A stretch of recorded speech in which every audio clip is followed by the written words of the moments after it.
continuando um assunto que é apaixonante, então vamos falar mais um pouquinho da Idade Média.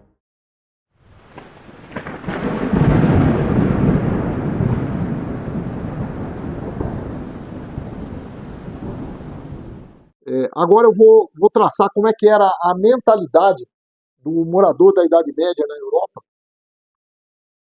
em relação à sua vida no dia a dia. Lógico que eu não estou falando aqui de reis e rainhas, nem de nobres, eu estou falando do povo mesmo, dos aldeões, dos camponeses, dos vassalos, aqueles que não tinham quase recursos e viviam sob a proteção do reino, mas com uma série de obrigações.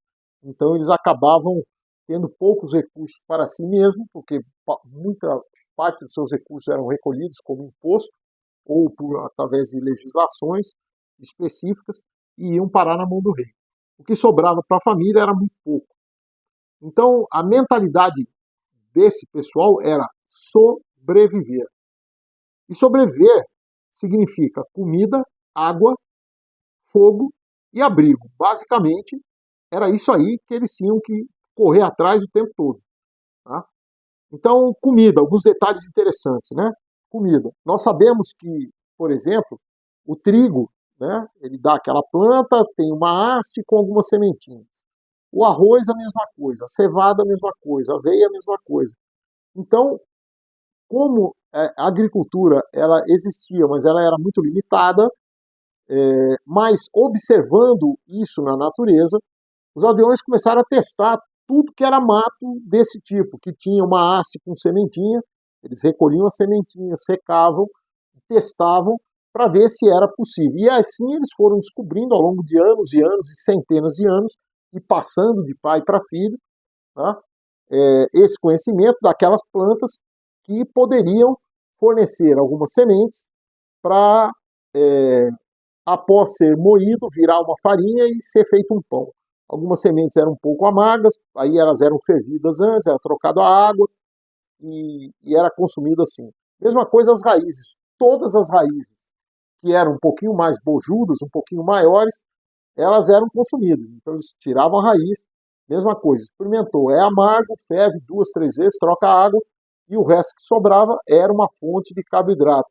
Normalmente essas raízes e esses grãos, eles eram amassados e serviam ou para fazer o pão ou para engrossar caldos. Então, alguns vegetais ali, algumas folhas que eles encontravam, que eram comestíveis, inclusive a ortiga, por exemplo, né? Todo mundo acha que só é uma planta venenosa, mas não, a ortiga ela é comestível e tem uma série de vitaminas e sais minerais, tem vídeo a respeito disso na internet, é só procurar. Mas, então, algumas folhas traziam sais minerais para vitaminas e sais minerais para a comida, com aquele carboidrato e algumas carnes que eles obtinham através da caça, da pesca, e eram carnes que, a partir do momento que elas eram obtidas, parte delas era conservada. Né? Então a conservação ia onde? Ia na base da defumação, que era o recurso que eles tinham. A água era obtida particularmente através da água da chuva. É lógico que a água da chuva ela tem algumas impurezas, os recipientes de barro que eles armazenavam a água da chuva não eram lá os mais adequados, mas isso era muito mais seguro para eles do que tomar água de rios que estariam contaminados. Então, um rio que passa perto do castelo, o castelo naturalmente vai ser perto de uma fonte de água, normalmente estava contaminado com dejetos humanos, o rio que passa por uma aldeia estava contaminado com dejetos, inclusive de animais e diversos produtos, então a água segura era a água da chuva. E também a água da neve derretida. Então, mesmo a água da neve e da chuva, elas apresentavam algumas impurezas visíveis, físicas, né? Então elas precisavam ser filtradas. Essa filtração se dava por decantação, que não é, na realidade não é uma filtração, se dava também através de filtros improvisados, então pedaços de pano com carvão, com água, com carvão, com areia, com pedras para poder tirar as impurezas.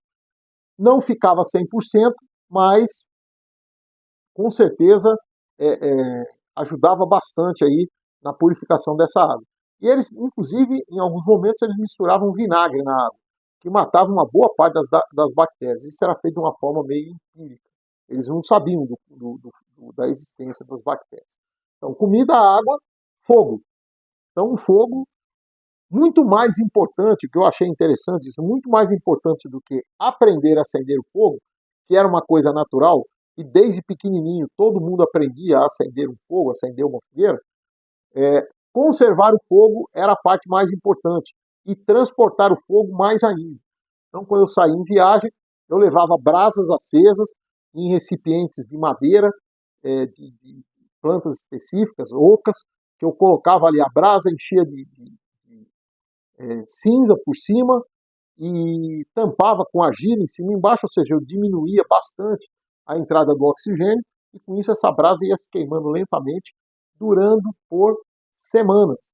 E logicamente eu não levava um recipiente desse de fogo, eu levava vários, né? De maneira que se um falhasse, o outro estivesse funcionando.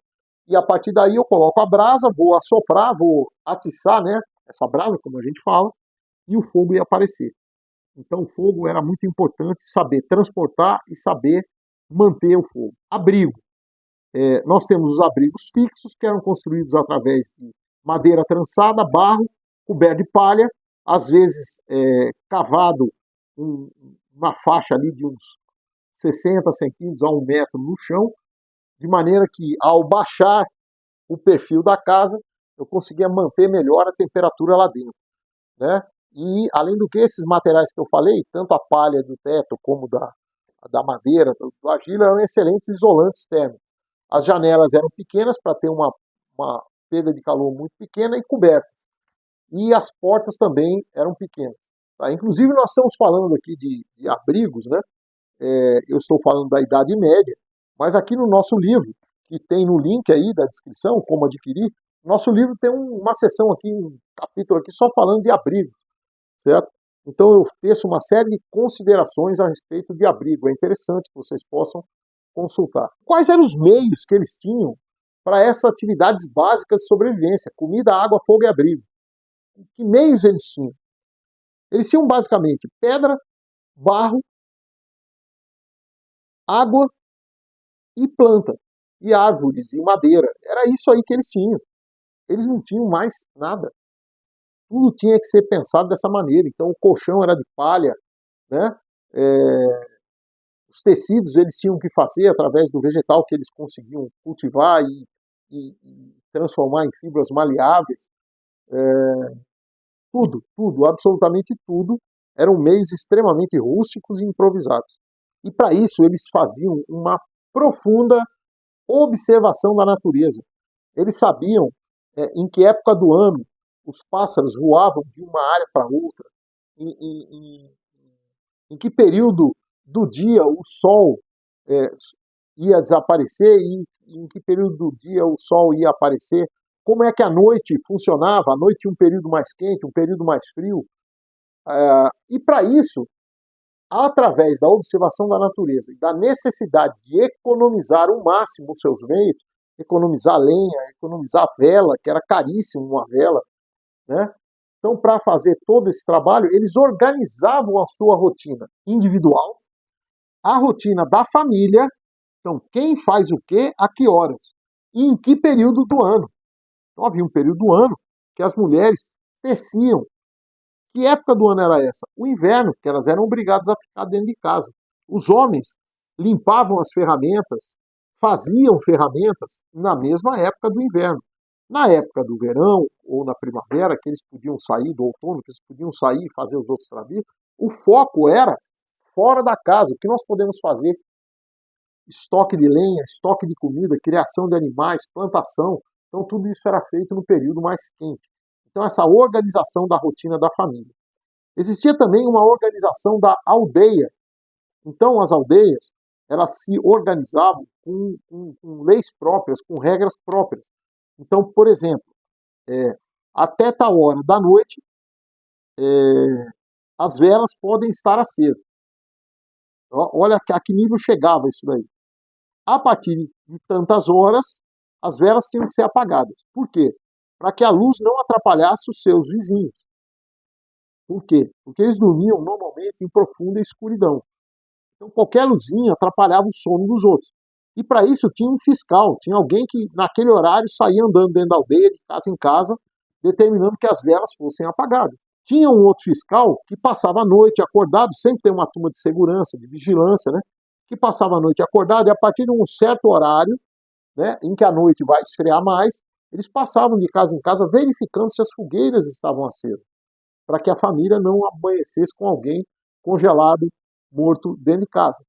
Então, essa organização da aldeia era muito rígida, interessante, inclusive, por exemplo, alguns produtos que eram vendidos na aldeia, se eles tivessem que ser comprados à noite, eles tinham uma taxa a mais, tinham um sobrepreço. Por quê? Porque para fazer qualquer tipo de transação à noite, precisa acender uma vela, e a vela era muito cara. Então acrescentava o preço da vela no produto que você quisesse adquirir. Por exemplo, se eu chego de madrugada numa aldeia e quero me hospedar numa estalagem daquela, tá? Numa pensão daquela. Então, para ser atendido à noite, você vai pagar uma taxa de vela. Né? Então é bem interessante. E a organização do reino. Então o rei também, o nobre ali daquele local, ele estabelecia algumas regras para o funcionamento do reino e o funcionamento do seu castelo. Então, por exemplo, proibia os seus vassalos de caçar, por exemplo, servo. Então, servo só o rei pode caçar, tá? Porque senão ia acabar. Porque era um rei com alguns nobres sendo, entre aspas, atrapalhados em sua caça por uma multidão de 200 ou 300 aldeões. Então existiam regras para cada coisa. Armas. Então os vassalos não podiam ter armas do tipo espada, adagas, armas mais complexas, para a segurança do rei. Então era assim que a coisa funcionava. Essa era a mentalidade da época. Uma vida muito dura e que nos traz muitas lições. Ok? Prepare-se e sobreviva.